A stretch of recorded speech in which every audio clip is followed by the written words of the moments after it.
여러분 반갑습니다. 지난번에 우리가 야고보서의 기록 목적 마지막 부분, 서신의 마지막 부분을 분석하면서 그리고 어떻게 그 분석하는 방법들 그리고 야고보서에 대해서 간단하게 살펴보았는데 이제는 그 야고보서의 기록 목적과 본문을 전체적으로 대략적으로 한번 살펴보도록 하겠습니다. 야고보서의 이런 방법들은 어쩌면 다른 서신에서 또 사용할 수 있는 그런 공통적인 그런 방법들이기 때문에 지난번에 했던 것처럼 클로징 부분의 그 디테일한 그런 분석 그리고 그죠?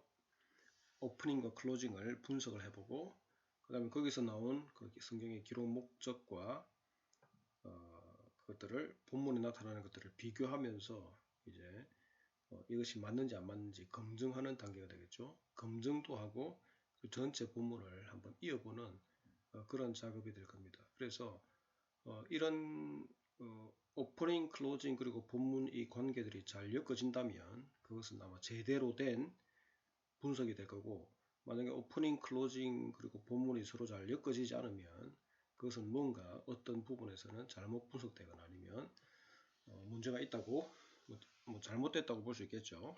어쨌든 간에 이런 오프닝, 클로징 그리고 본문의 일관성 있는 그런 분석이 필요하다라는 것을 말씀드리면서 한번 살펴보도록 하겠습니다. 자, 같이 제가 읽어드리겠습니다. 만약 앞서 제시한 것, 곧 미혹되어 진리를 떠난 자들을 돌아서게 하는 것이 야고보서의 기록 목적이라면 저자는 분명 이러한 사실을 서신의 본문에서도 다루었을 것이다. 맞죠? 이게 기록 목적이라면 디테일한 부분에 있어서는 다른 주제들이 올 수 있어도 그 디테일한 각각의 주제들도 전체적으로 미혹되어 진리를 떠난 자들을 돌아오게 하는 그것에 초점을 맞추어서 나아가야 된다는 것입니다. 어쩌면 더 구체적으로 다루었을 것입니다. 즉 미혹되어 진리를 떠난 자들의 모습이 어떠한지에 대해서 그리고 그들이 가지고 있는 문제가 무엇인지에 대해서 다루었을 것입니다. 그죠? 맞죠? 사실 마지막 부분에는 총괄적으로 미혹되어 진리를 떠난 자들 이렇게 설명했지만은 그러면 우리가 가질 수 있는 의문은 도대체 그러면 미혹되어 진리를 떠난 그 모습이 뭐냐? 네? 그 문제가 실제적으로 나타나는 문제가 뭐냐? 미혹되어 진리를 떠난 것에 대해서는 여러 가지로 묘사할 수 있는데 근데 야고보서에서는 어떻게 그것을 묘사하고 있느냐 또 묘사될 수 있느냐 그걸 따져봐야 되겠죠. 의문을 가져봐야 되겠죠. 그리고 그런 의문이나 질문이 던져지면 그러면 저자는 그 문제에 대해서 어떤 해결책 또는 어떤 솔루션을 제시하고 있느냐 뭐 그런 것도 한번 찾아봐야 되겠죠.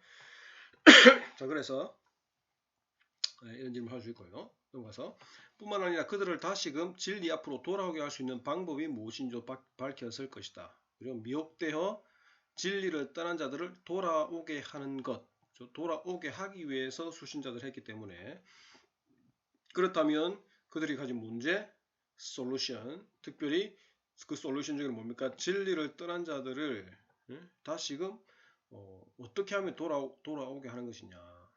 그것도 밝혔겠죠. 따라서 서신 전체의 기록 목적을 염두에 두고 본문의 내용을 살피는 것은 매우 중요하고 서신 전체의 내용을 파악하는 데도 필수적이라 할 수 있습니다.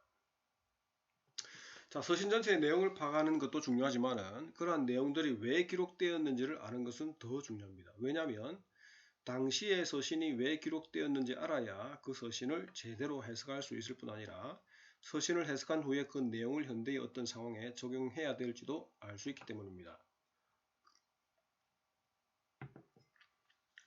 이게 무슨 말이냐면 많은 설교가들 그리고 우리 목사님들이 본문을 택해서 설교를 하긴 하는데 설교를 하는데 뭔가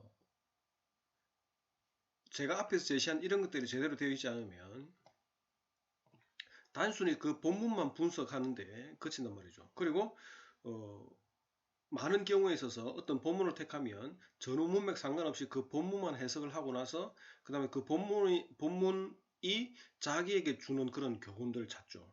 내가 묵상하면서 뭐 이런 교훈들을 얻었다. 근데 그걸 딱 따지고 보면 전후 문맥하고는 전혀 상관이 없는 그리고 그 본문에서 주고자 하는 그런 내용이 아닌 그런 것들에 자기 혼자 은혜 받고 그것들을 전달하는데 그 전달하는 것들을 듣고 앉아 있는 사람들, 성도들은 사실은 잘 모르겠죠. 성도들은 뭐 이 말씀 들으나 저 말씀 들으나 그냥 뭐 대부분의 한국 사람들은 그냥 은혜를 중요시하니까 목사님 말씀이니까 뭐 은혜롭게 묵상하셨으니까 뭐 또 은혜 받다 그렇게 말하지만은, 그러나 만약에 그 청중 중에서 그 본문에 대해 잘 알고 있거나 그 본문이 말하는 내용에 대해서 전혀 엉뚱한 그것에 대해서 설교자가 말한다면 은혜가 전혀 안 되겠죠. 자, 그래서 서신의 전체 내용을 파악하는 것도 중요하지만 그러한 내용들이 왜 기록되었는지를 아는 것이 더 중요합니다. 어떤 내용에 대해서 기록했는 어떤 내용을 전달하는데 이 내용이 왜 기록되었는지를 파악하지 못하면 뭔가 내용이 붕 떴던 그런 느낌을 받을 수도 있고, 또 듣는 사람 입장에서는 뭡니까? 단순하게 본문을 택했으면 그 본문은 뭐 예를 들어 하나님의 사랑에 대해서 뭐 이야기한다 그렇게 할 때에, 그러면 사실 저 같으면 그렇습니다. 제가 듣고 싶은 이유는 그럼 하나님이 그 저자가 왜 여기서 하나님의 사랑에 대해서 설명하고 있느냐?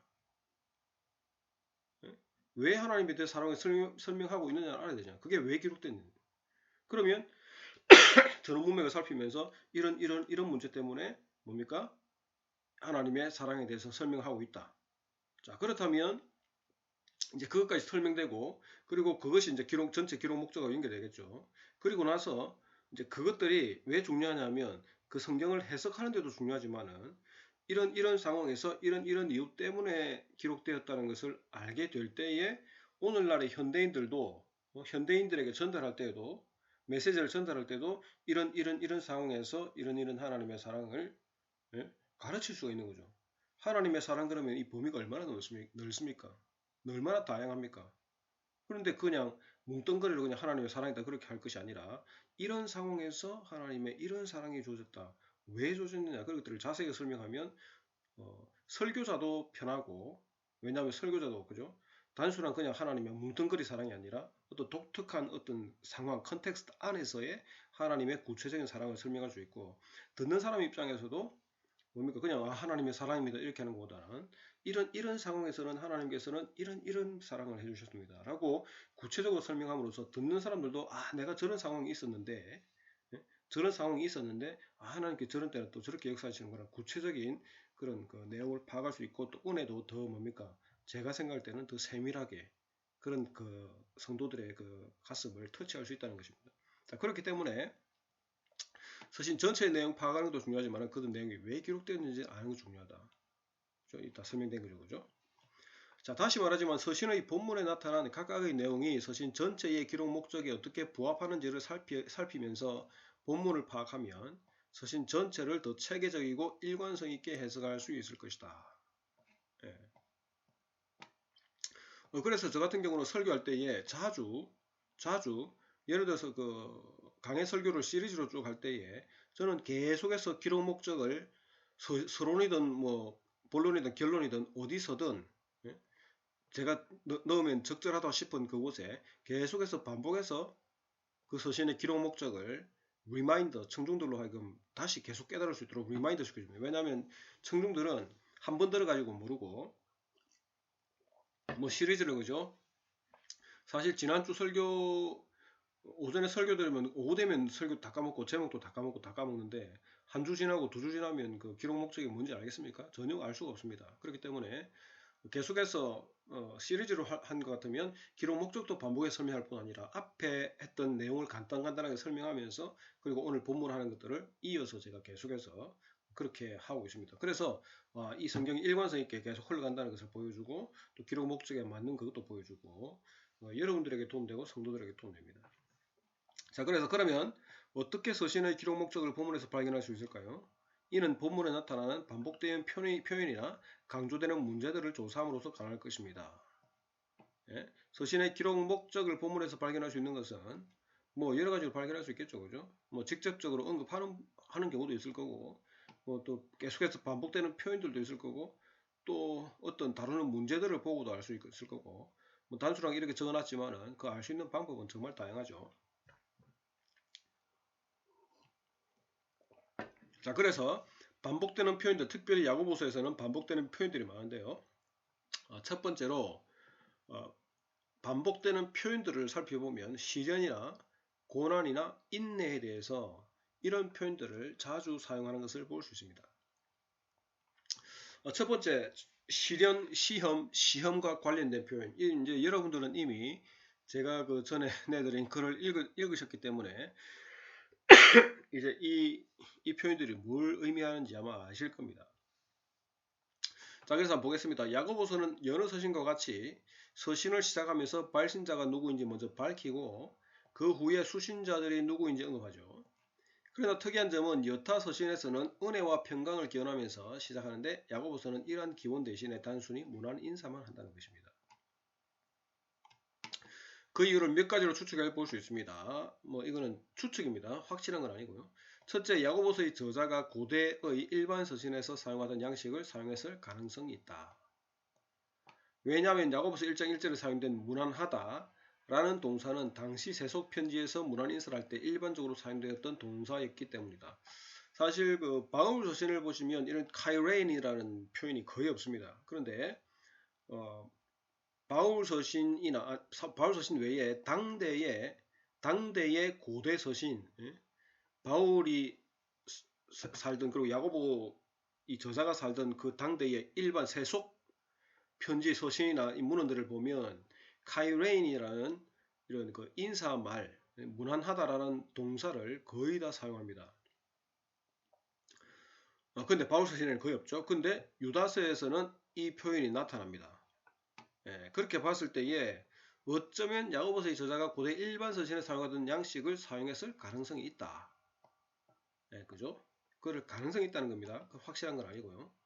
자, 두 번째, 야고보서가 성경의 다른 서신들보다 일찍 기록되었을 가능성도 있다. 왜냐하면 항상 그런 것은 아니지만은 서신의 서론이나 맺음말에 포함된 서신적 요소들은 기본적으로 세속 양식에서 빌어온 것이지만은 바울을 비롯한 당대 기독교인들이 그대로 사용하지는 않았습니다. 교회의 상황에 맞게 변형해서 사용했습니다. 만약에 이것이 사실이라면 야고보서 1장 1절의 무난하다는 형태는 아직 그것이 기독교적인 형태로 변형되기 전의 것일 수 있다. 무슨 말인지 아시겠죠? 아까 방금 말씀드렸듯이 보통 편지에서는 카이렌이라는 단어를 쓰는데 바울 서신에는 변형되었습니다. 그런데 야고보서에는 그것이 그대로 나타난다는 것은 이게 만약에 일찍 기록되었다면 그 당시에 그죠? 그런 아직 기독교 서신으로 정착되기 전에 그런 폼을 사용했다는 거죠. 그럴 가능성이 있다는 거죠. 세 번째, 서신의 서론을 간략하게 하고 수신자들이 가진 문제를 빨리 다루고자 했을 수도 있습니다. 즉, 세속 편지 양식의 영향을 받고 기존의 기독교인들의 변형된 양식이 있었음에도 그것을 사용하지 않았다면 야고보서의 저자는 의도적으로 은혜와 평강 기원 대신에 무난 인사만 사용했을 수도 있습니다. 그죠? 이럴 가능성도 있죠. 예. 그럼에도 불구하고 카이렌이라는 단어를 쓴 것은 아주 바울 서신과 비교했을 때는 아주 독특합니다. 자, 어쩌면 저자는 서신의 서론을 최대한 간략하게 하고 이어서 수신자들이 당면한 문제를 바로 다루고자 했을 수도 있습니다. 그죠? 이는 야고보서의 서론 이후 본문의 시작인 1장 2절부터 바로 야고보서의 수신자들이 직면했음직한 이슈 중의 하나인 시련의 문제를 다루는 것에서 더 명확해집니다. 이런 것을 봤을 때 그죠? 서론이 아주 딱 간략하고 바로 그들이 가지고 있는 문제, 이슈를 바로 언급하는 것들 봐도 어쩌면 앞에 다 생략했을 수도 있다. 그렇게 가능성을 자제해 볼 수 있습니다. 자, 개역개정 성경의 야고보서 1장 2절에 시형으로 번역된 헬라어 단어는 페이라스모스입니다. 여러분 이미 다 아시죠? 이제 다 아시는 거죠? 이 단어는 시련, 테스트로서의 시험 또는 temptation, 유혹으로서의 시험이라는 의미 모두를 가지고 있습니다. 그렇기 때문에 같은 단어가 사용된 문장이라고 하더라도 문맥에 따라서 각기 다른 의미로 번역되어야 하는 것입니다. 개역개정 성경의 시험이라는 표현이 가진 그 의미의 애매함을 벗기 위해서 이를 오히려 시련으로 번역하는 것이 더 나을 것 같습니다. 그리고 대부분의 영어 번역본은 뭐라 했습니까? trial 이렇게 번역하죠. trial.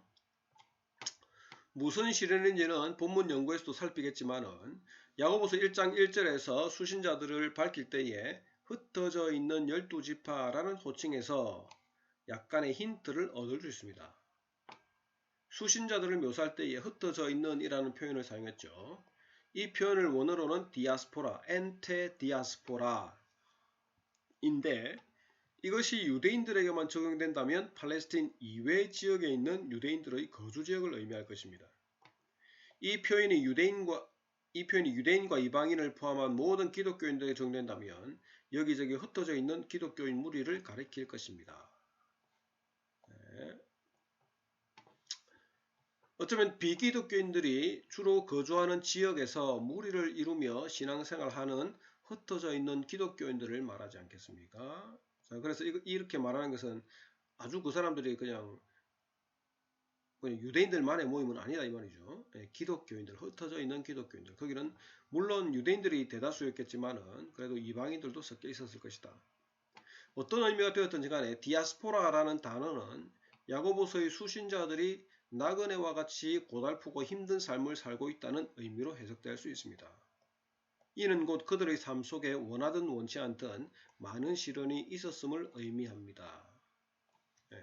디아스포라에 살고 있는 지금으로 따지면 이민생활을 하고 있는 분들이죠. 이민생활. 저도 영국에서 10년 살아봐서 아는데 이민생활을 하는 것은 고달픔의 연속입니다. 정말로 힘들고 일단 우리 같은 경우는 영주권이 없어서 옛날하고 좀 다르겠지만은 학생 비자 가지고 잘못하고 이런 거 하면 쫓겨날 수도 있으니까 항상 그죠 불안하고 또 생활도 안정되지도 않고 또 외국에서 그렇게 유학하면서 경제적 어려움 때문에 힘들어하는 사람도 많고요. 경제적 어려움을 해결하기 위해서 직접 잡을 구하지만은 잡을 좋은 걸 구할 수 있습니까? 좋은 걸 구할 수 없죠. 청소나 가게나 주로 이런 거죠, 그죠? 그래서 디아스포라에 살아간다는 그것 자체가 엄청난 큰 스트레스고 엄청난 시련의 연속이라고 볼 수 있는 것입니다. 자, 이와 같이 시련과 관련된 표현의 명사형이 야고보서 1장 2절 내 형제들아 너희가 여러가지 시련을 만나거든 온전히 기쁘게 여기라 과 1장 12절 시련을 참는 자는 복이 있나니 이는 시련을 견디어낸 자가 주께서 자기를 사랑하는 자들에게 약속하신 생명의 멸류관을 얻을 것이기 때문이라에 나타나고 동사형이 1장 13절 이미 여러분들 잘 아시기 때문에 그냥 넘어가겠습니다. 동사형이 1장 13절 사람이 시련을 당할 때 내가 하나님께 시험을 받는다 하지 말지니 하나님은 악에게 시험을 받지도 아니하시고 친히 아무도 시험하지 아니하시느니라. 그리고 1장 14절 오직 각 사람이 시험을 받는 것은 자기 욕심에 끌려 미혹됨이니 여기에 나타나죠. 주목할 만한 것은 시련이라는 표현이 서신의 시작과 더불어서 계속해서 나타난다는 것입니다. 1장 1절부터 시작해서 계속 나타나죠. 그죠? 야고보서의 저자는 나그네인 수신자들이 직면한 여러가지 시련을 이기도록 격려하는 것이 가장 우선적으로 필요하다고 느꼈을지도 모르겠습니다. 여기서 나그네라는 표현을 적었는데 나그네라는 표현보다는 이주민으로 그죠? 이방인으로 살아가는 나그네라는 표현을 쓰면 베드로 전후서가 생각나니까 오히려 이방인으로 살아가는 전혀 생소한 곳으로 살아가는 자 여기서 언급하는 여러가지 시련을 야고보서 5장 19절에서 미혹되어 진리를 떠난 자와 연결해서 생각해보자. 만약에 보면 여러분 어떻게 될까요? 연결해 생각해보면 어쩌면 수신자들은 그들이 당하는 여러가지 시련 때문에 힘들어하고 또 그것으로 인해서 미혹되어서 진리를 떠나가고 있었을 수도 있겠습니다. 이것은 단순하게 이것만 보고 설명하는 것은 아니고 이미 저는 이제 앞에서 많이 봤기 때문에 1장부터 시작해서 2장 쭉 봤기 때문에 특별히 1장에 나타나는 그죠? 그런 과정들을 보면 시련을 당하고 인내를 만들어내고 그리고 인내를 온전히 했을 때에 성숙한 신앙인이 되지만은 그러지 못하니까 하나님께 지혜를 구하고 쭉 내려가다 보면 사람이 계속해서 시련을 만나면 어떻게 됩니까? 그런 말씀들이 있었죠. 하나님이 나를 템트하는 것이 아닌가 라고 그렇게 생각하면서 하나님이 우리를 시험한다 그렇게 여기고 있을 때의 저자가 아니다고 하죠. 그렇지 않다. 하나님은 온갖 좋은 것을 주시는 분이시다. 회전하는 그림자도 없으신 분이다. 하나님 변하지 않는다. 온갖 좋은 걸 주되 전혀 변하지 않는다. 그런 분으로 설명하는데 그러면서 주의할 것이 뭐라 그럽니까? 악한 것들이 우리 속에서 시험을 받는 것은 우리 속에서 나오는 것 때문에 우리 속에서 나오는 욕심 때문에 우리가 시험 받는다. 그런 이야기 하죠. 자, 그렇기 때문에 우리 속에서 나오는 시험 그것 때문에 어떻게 됩니까? 우리가 어떻게 되죠? 미혹된다 이거죠. 미혹된다 이거죠. 예. 그러니까 우리가 우리 속에서 나온 시험 그것에서 제일 근본 그 시발점은 뭡니까? 시련인 거죠. 시련이 계속해서 닥칠 때에. 자, 그래서 그런 식으로 우리가 연결시켜 볼 수 있다는 것입니다. 그것으로 인해서 미혹되어서 진리를 떠나가고 있을 수도 있겠다. 확정은 못하지만 그럴 가능성이 크다. 왜냐하면 서신의 오프닝과 클로징을 비교해 봤을 때. 자, 두 번째 고난이라는 단어입니다. 야고보서 5장 10절에 형제들아 주의 이름으로 말하는 선지자들을 고난과 오래 참음의 본으로 삼으라 이렇게 했죠. 자, 이 구절에서 고난에 해당하는 원어는 카코파세이아 이건데요. 어떤 이는 이를 인내로 번역하는 것이 더 낫다고 말하지만은 대부분은 이 단어를 고통 또는 고난을 의미하는 것으로 봅니다. 대부분의 영어 번역본에서도 suffering 이렇게 번역을 하고 있습니다.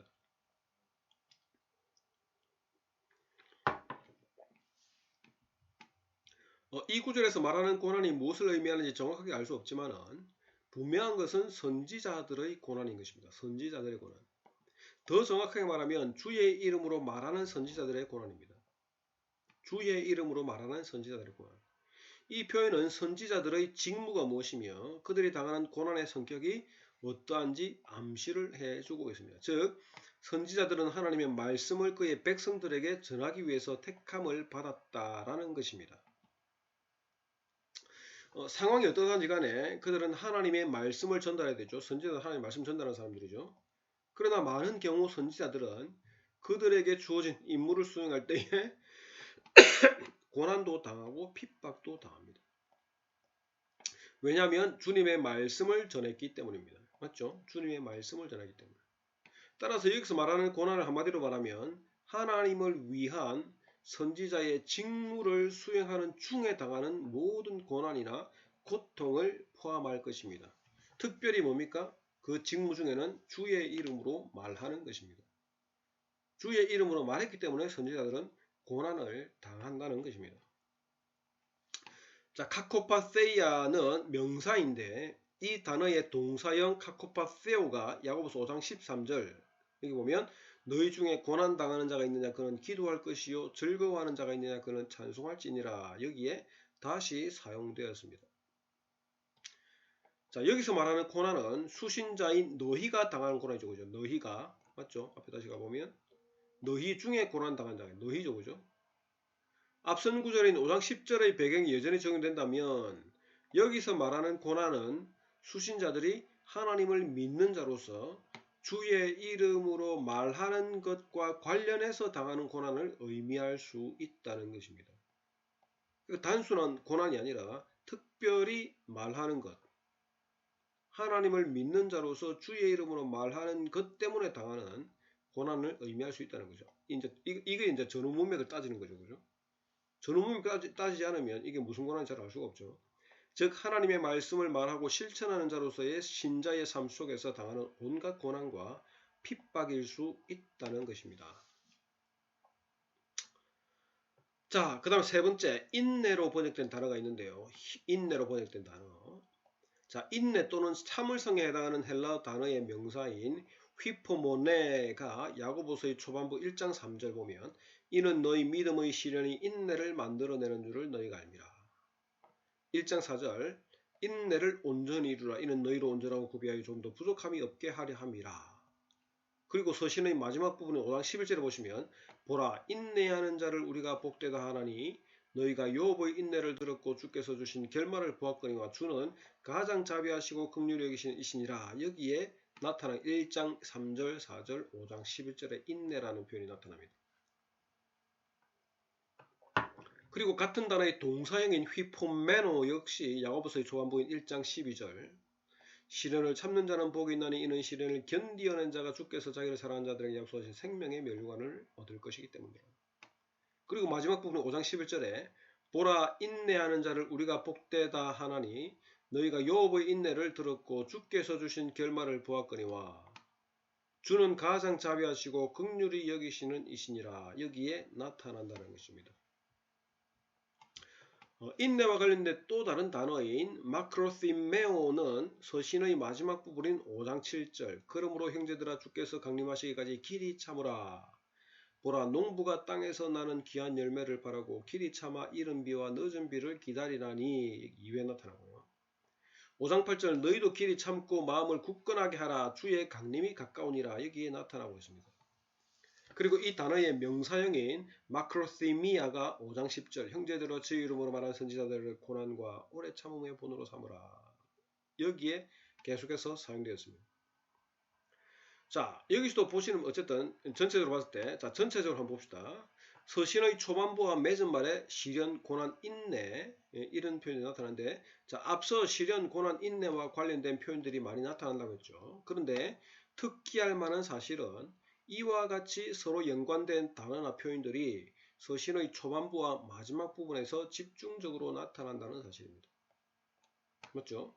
항상 그런 것은 아니지만은 보편적으로 저자가 서신의 초도와 맺은 말에 그 서신에서 말하고자 하는 중요한 것을 언급한다고 말해줘. 그죠? 그렇다면 서신의 초반부의 시련과 고난과 인내에 대해서 계속해서 말하는 것은 아주 이러한 주제들이 그 서신을 받는 수신자들에게 있어서 아주 중요한 주제였다고 할 수 있는 것입니다. 자, 만약 이것이 사실이라면 시련과 고난 그리고 인내와 관련된 내용이 야고보서의 초두와 말미에 집중적으로 언급된 것은 우연한 것은 아닐 것입니다. 의도적이란 말이죠. 예. 어쩌면 시련과 고난 그리고 인내가 야고보서에 나타난 가장 중요한 주제 중에 하나일 수도 있겠습니다. 자 이렇게 해서 첫 번째 것만 찾아봤는데 계속 하려고 하니까 너무 많네요. 강의는 여기까지 하고 이제 2번은 다음 강의에 하도록 하겠습니다. 어쨌든 간에 여러분 신앙과 고난과 인내와 관련된 표현들 이런 반복되는 표현들이 특별히 오프닝과 클로징에 집중적으로 나타나고 있다는 것은 뭡니까? 디아스포라에 사는 그 수신자들의 상황을 반영하고 또 그들이 지금 당면에 있는 이슈가 무엇인지 그리고 왜 클로징에서 뭡니까 미혹되어 진리를 떠나는 것의 의미가 무엇인지를 연상해 볼 수 있는 그리고 저자가 생각하고 있다고 우리가 추측해 볼 수 있는 그런 상황들을 만들어 볼 수 있다는 것입니다. 자 강의 여기까지 들으시고 좀 쉬시면서 한번 이러한 것들을 머릿속에 한번 상상을 이렇게 한번 연결시켜 보시기 바랍니다. 제가 계속 말씀드리지만은 뭐 서신의 기록 목적하면 보편적으로 그 코멘트리나 다른 데 보면 뭐 신학적인 목적, 윤리적 목적, 사회적 목적 막 이런 식으로 그냥 따지는데 그렇게 백날 해봤자 전혀 도움 안 됩니다. 이런 식으로 구체적으로 그 구절을 찾아보고 여러분 성경신학의 가장 기초가 뭡니까? 성경입니다. 성경. 아무리 학자들이 그냥 막 그런 거 자기 나름대로 분석했다고 해도 그러한 분석들이 본문의 서포트를 받지 않으면 전혀 필요가 없습니다. 자 그래서 그런 것도 중요하지만은 신학적으로 그런 우리가 이렇게 체계적으로 정리하는 것도 중요하지만은 본문에서 실제적으로 어떻게 말씀하고 있는지를 찾아내는 것이 더 중요합니다. 그래서 이런 식으로 해서 서로 이어보면서 과연 야고보가 어떤 주제를 어떻게 이어가고 있는지 그리고 어떻게 문제를 제기하고 문제를 해결책을 제시하는 그런 것들을 한번 쭉 이어보실 수 있기를 바랍니다. 자 나름대로 여러분들 머리로 정리할 수 있기 바랍니다. 자 또 다음 시간에 뵙겠습니다. 수고했습니다.